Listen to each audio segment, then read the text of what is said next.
So my time at DuPont Registry was definitely had some amazing stories. One of them was back in late 2000s, Spike TV was around, and they came up with this idea of AutoRox with an X. ROX. AutoRox was supposed to be a automotive award show equivalent to the Grammys or the Oscars or something like that. The idea was that they were going to issue these awards to different cars for different reasons, just like you would the Oscars. And it was a neat idea on paper, and the execution actually worked out pretty well. But they were filming at the Barker Hangar in Santa Monica. It was going to be filmed in front of a live studio audience. I mean, they really went all out like it was going to be an auto show, and it was supposed to be a collection of some really amazing custom cars and high-end cars and things like that. So I had caught wind of it when I was working at DuPont and did some research on it, and it seemed like something, kind of interesting. So again, just on a whim, I find this, executive producer's email address, and I go on to their website and email them. And I said, hey, listen, I'm from, DuPont Registry. I do the marketing here. I was like, we caught wind of you doing the show. We'd love to be involved. I'm sure you know who we are. And so we had some talking back and forth. And once they had realized that I was legit and really willing to help, the producer was this guy, Emil Rensing. And Emil didn't know me, didn't know him. He's like, yes, actually, we're having a hard time, with all of the manufacturers getting cars from their press fleets. They don't know what we're doing, and they don't know who I am. And, they don't want to just send a car out to a bunch of, at the time, which were, essentially in their eyes, kids. And because we were all in, our mid 20s. So I was like, we get press fleet cars all the time. I was like, I know all the managers. I'll vouch for you. It'll be great. So I get them, a Dodge Viper. I get them, a Neon. I get them some Mercedes, some Porsches. Like, all these things they were having a hard time getting. We agreed, and they had them shipped there. So once everything got confirmed, one of the other ones they were searching for was a McLaren F1. Halo car, right? I mean, everybody's got to have it. They couldn't find one, and I knew that Jay Leno had one. So I said, well, I got an idea. I was like, let me try. So I look up James. James Muir ends up being his real name. So Jay Leno goes by. It's actually part of his whole name. He's got like 4 names as his official name. But I knew that for private stuff and for legal stuff, he went by this James Muir. So I write a letter and print it out, put a DuPont Registry magazine in a FedEx envelope, and I overnight priority. And I find out his real address on the internet, because you can find everything you want on the internet. And so I mail to his real name, to his real house, this like FedEx priority envelope, thinking that he sees all of that and he's going to open it. Well, he does. And he calls me a few days later, and I get this voicemail. I had missed his call. And when I finally, checked the voicemail, it's like, hey, this is Jay Leno. Vinny, I saw you, left me a message. And he explains very, very sweetly that, he goes, I'm going to be out of town during that time. He goes, I really don't let that car go unless I'm there, which is understandable. Again, Jay Leno's just going to turn over his McLaren F1 to some kid. But he goes, I'd love to help you out. Maybe next year, if you're doing something I could do, let me know. And it is what it is. But when I sent the voicemail to the producer, he thought it was hilarious. He says, listen, I really appreciate your help. He goes, why don't you, come out? He goes, I'll fly you out. You can be part of the filming. And I had never been to California at the time. It ends up being over my birthday weekend. They hand me the keys to the Dodge Viper. They're like, we end up not using it for the show, but we have it here, so this is your car for the weekend. And I had got there on like a Thursday or whatever. So Friday morning, I get up early. And I'm like, I'm doing this. So I get in the Dodge Viper and I drive an hour down the PCH, and it just past Malibu, just as far as I can go. And then I turn around and come back to watch the sunrise. And so I'm driving on the PCH as the sun is coming up over the mountains, and I was like, this is amazing. So I get there, I finish my drive, and I go to the Barker hangar, and we're starting to film. And they had everything there. I mean, these custom 8-turbo 57 Chevy Bel Airs and all these other crazy cars. And a collector brought out this Pagani Zonda Monza, which is one of one that had seen at the auto show and I think Paris Auto Show, Carrera GT. But the most important part of that weekend was they had Rob Ferretti was there, Matt Farah was there, JF was there. All these guys early on, all from the same area. And that's how I ended up getting to be friends with all of these guys, is that at AutoRox, they were the producers. Emil was friends with all of them and brought his whole little crew in. And we had an amazing time there filming, helping with the cars. And I was there basically just as like a porter, just to help out. I just wanted to play with the cars and be involved. Well, one of the things that they were having a problem with was the Carrera GT, which is a difficult car to drive slow. If you don't know the tricks of, letting the clutch out, not touching the throttle and certain other things, like, it's not easy. And they had these stunt drivers they had hired. And the one guy that was in charge of, there was a scene that they had done, and there was a guy that was in charge of driving the Carrera GT. And the scene was going to be, and again, in front of a live audience, Pagani Zonda Monza, Ferrari Enzo, McLaren SLR, and then the Porsche Carrera GT. And it was Carmen Electra and Joe Rogan that were the hosts of the show. And they're walking on stage, and as they're walking by each of the cars, talking to the crowd about, like, I think it was like just in between scenes kind of a thing.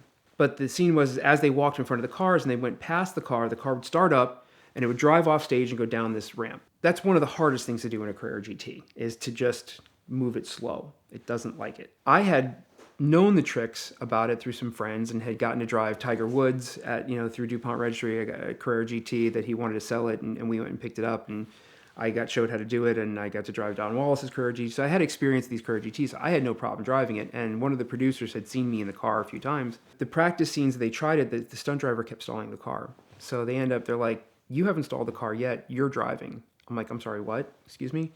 They're like, "You're driving the car in the scene, you're the only one that's driven this car and hasn't stalled it yet." And I'm like, "Okay."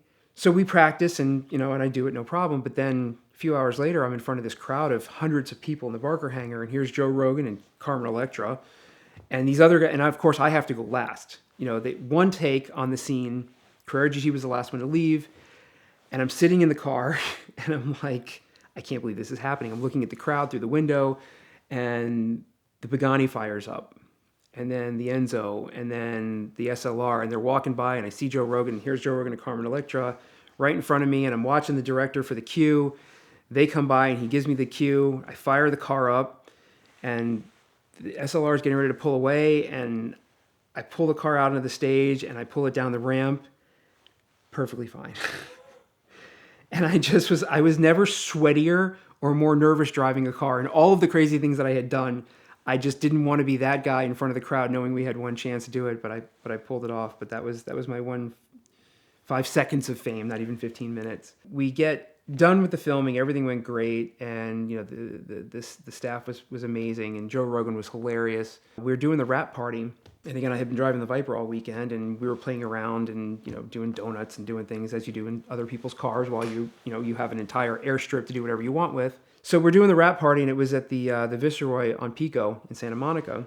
And one of the executives comes down, and he wanted to go for a ride. He had seen, the filming, and so the producer comes up to me and says, "Hey, take this guy," and his name is Rory, and he says, "Take him for a ride, down Pico." And I looked at the producer and I go, "You want me to take him for a ride, or do you want me to take him for a ride?" And he goes, "No, he wants to go for a ride." I go, "Are you sure?" And he goes, "Yep." I said, "Okay." Rory gets in, we strap in, we're in the Viper, everybody's sitting there watching us go to take off, and I go to leave, and I was comfortable with the car. I had played with it all weekend, and and we go to leave the Viceroy, and we're pulling out onto Pico, and Rory goes, "Let me see what you can do." So I hang the back end of the Viper out onto Pico and come out of the Viceroy completely sideways, and I'm coming down, and we're just barreling down Pico. And we get about 3 or 4 blocks down. I don't even know how fast we were going, but it was late at night, and there was really nobody on the road, and he was having a blast. And we get to the next major intersection, and I go to turn around, and I was like, only live once. So next thing you know, I'm on Pico Boulevard doing donuts with this Spike TV executive in the car, and I'm just spinning the car around. And I come back down Pico all the way down. I come back in, and I get it, as I'm coming into where the car park is, I get just a little bit crazy, and I come back in, and I park, and he's just giggling like a schoolgirl, and there's a whole crowd of people out in front of watching us pull back in, and I was like, I just at the time I just had to sit back, and I'm like, I can't believe this is my life. All of the crazy stuff we did that weekend, I think still say that the greatest part was getting to meet all of those guys who then went on to do all these amazing things. I mean, Matt did Garage 419, and now he's got Smoking Tire, and Freddie he was doing super speeders early on when we were selling DVDs at auto shows, and JF has gone to do everything, but that's in this world. I mean, that's how you get to meet these people.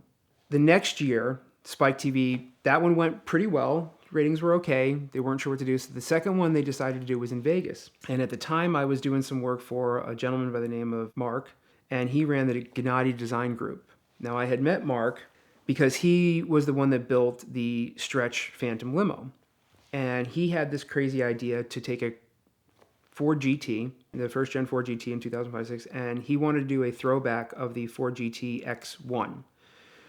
And the idea was that he wanted to basically have a removable top Ford GT, up the power, do a few things. He had these crazy hinges he had designed to open the doors differently. And on some aspects, he was absolutely brilliant. I mean, he had some ideas and had the gall to be able to take a Ford GT, cut the roof off of it, and install these hinges, the crazy doors. So I was doing work with him on the car, and I had taken it to Daytona Bike Week. I'd taken it to all these promotions. Well, he asked me to take it with my connections with AutoRox, and they decided that they wanted it, as a presenter vehicle to roll up on stage. So I get it to Vegas, and we do the second Spike TV, and Ice Cube was there, and all these other guys were there, and they had upped their celebrity status because it was the second year.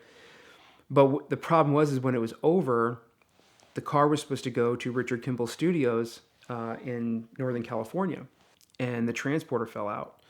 But it was supposed to be there the next day, and they had a full-blown photo shoot planned for this. So I end up finishing Spike TV, and I'm in a 700 horsepower, no-top Ford GT Roadster, and middle of the night, I leave Vegas and drive straight to Northern California and get to Kimball Studios the next morning with this Ford GT, and it was the most amazing evening. I was white-knuckle driving it through the night with no top, hoping that there was no rain. I mean, this was early on, and you didn't have all the telemetry, and you couldn't pull up maps and stuff like you used to. You just you're lucky if you had directions. And I get it to Kimball Studio, and I was like, I think it was like a 7 or 8 hour drive, and it was just the most exhilarating time that I had. It was really, really great. But yeah, they did a second one in Vegas. When you get a ticket, it might look something like this, but the first thing that you need to do is take a picture of that ticket and send it to 305-305.